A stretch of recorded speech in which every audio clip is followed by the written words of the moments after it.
Assalamu alaikum, and today's topic of discussion is chemical formula.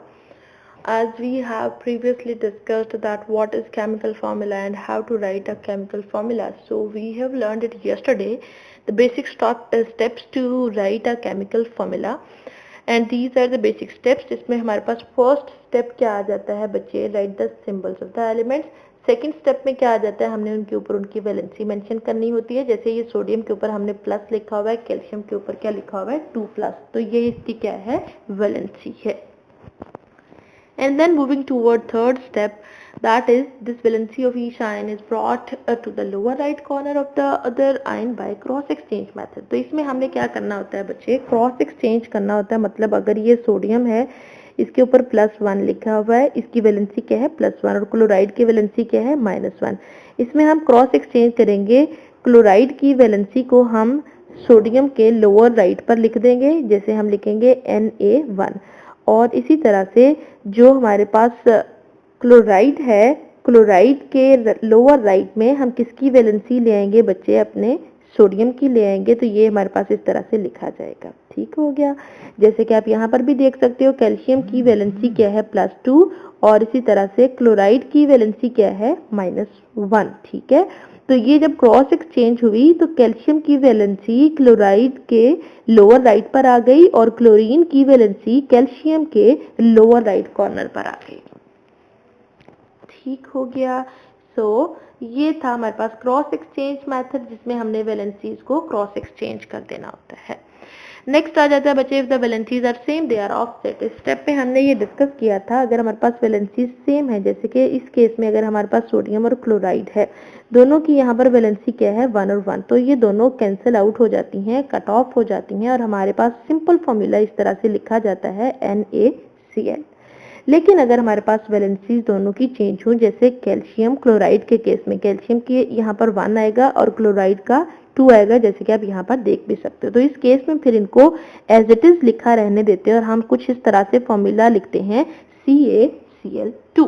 These are some simple steps that we have learned, and we have learned how to write a simple chemical formula. आज हम इसके अंदर further बच्चे कुछ देखेंगे complications.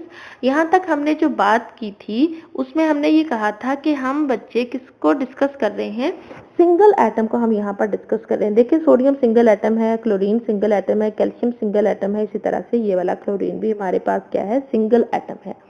आज हम चलेंगे किसकी तरफ, ग्रुप ऑफ एटम्स की तरफ, कि अगर हमारे पास सिंगल एटम की बजाय ग्रुप ऑफ एटम्स हो तो फिर हम क्या करेंगे.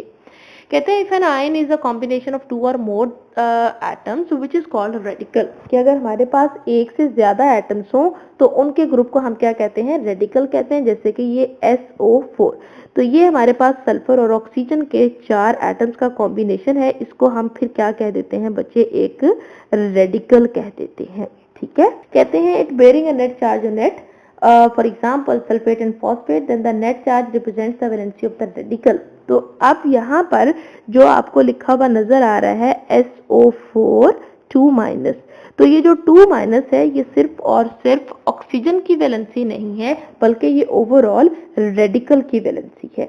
Then the net charge represents the valency of the radical. मतलब ये कि ये जो हमारे पास चार्ज है, इसका मतलब ये कि ओवरऑल ये इस पूरे के पूरे रेडिकल के ऊपर चार्ज है, ये सिर्फ ऑक्सीजन के ऊपर चार्ज नहीं है.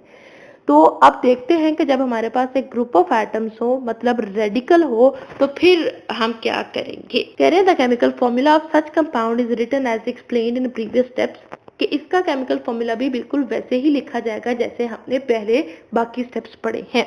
Writing the negative radical with in the parenthesis. सिर्फ आपने ये करना है कि रेडिकल को पैरेंथेसिस में लिख देना है. पैरेंथेसिस किसको कहते हैं बच्चे, जैसे ये मैंने लिख दिया फॉस्फेट, तो इसके गिर्द हम ये जो ब्रैकेट्स लगाते हैं इसको हम क्या कहते हैं, पैरेंथेसिस कहते हैं. तो इसमें उन्होंने कहा कि आपने रेडिकल को फॉर्मूला के अंदर किस तरह से लिखना है, इन पैरेंथेसिस के अंदर लिख देना है. अब आगे चल के देखते हैं. कह रहे हैं for example chemical formula of aluminium sulphate is written as Al2SO4 thrice and the chemical formula of calcium phosphate is Ca3PO4 twice. तो चले हम लोग इसका लिख के देख लेते हैं एल्यूमिनियम सल्फेट का फॉर्मूला कि किस तरह से ये लिखा जाता है. So we are going to write formula of aluminium sulphate. Okay, so aluminium sulphate के केस में हम पहला स्टेप क्या होता है, सबसे पहले हम सिंबल्स लिखते हैं। एल्यूमिनियम का सिंबल Al है और सल्फेट का सिंबल क्या है बच्चे, SO4। उसके बाद सेकंड स्टेप हमारे पास क्या आ जाता है कि हमने इनके ऊपर इनकी वैलेंसीज लिखनी होती है। एल्यूमिनियम की वैलेंसी है 3+ और सल्फेट की वैलेंसी क्या है बच्चे 2-। सेकंड स्टेप हो गया। अब थर्ड स्टेप में हमने इनकी वैलेंसीज क्या करनी होती है, क्रॉस करनी होती है।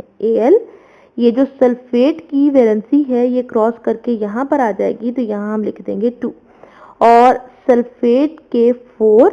अब देखिए यहाँ पर मैं ऐसे इसकी एल्यूमिनियम की वैलेंसी को क्रॉस करके यहाँ मैंने लिखना है, तो मैं ऐसे सिंपल 3 नहीं लिख सकती, बल्कि मुझे यहाँ इसको किस में लिखना है, पैरेंथेसिस में लिखना है। तो ये मैंने पैरेंथेसिस लगा के इसको लिख दिया Al2SO4 और फिर थ्राइस। अब थर्ड स्टेप के बाद फोर्थ में अब हमने सिंपल इनको कंबाइन करके लिख लेना है। फॉर्मूला क्या होगा बच्चे, Al2SO4 थ्राइस। ठीक है, तो ये मैंने क्या लगा दी है, पैरेंथेसिस लगा दी है, जिससे मुझे ये पता चल रहा है कि ये जो 3 है ये ओवरऑल इस रेडिकल को शो कर रहा है, हमारे पास सिंगल एटम को नहीं शो कर रहा। तो इस तरह से हमने इसका फॉर्मूला लिखना होता है। So now it's your assignment. अब आपने कैल्शियम फॉस्फेट का फॉर्मूला लिख के मुझे सबमिट करवाना है।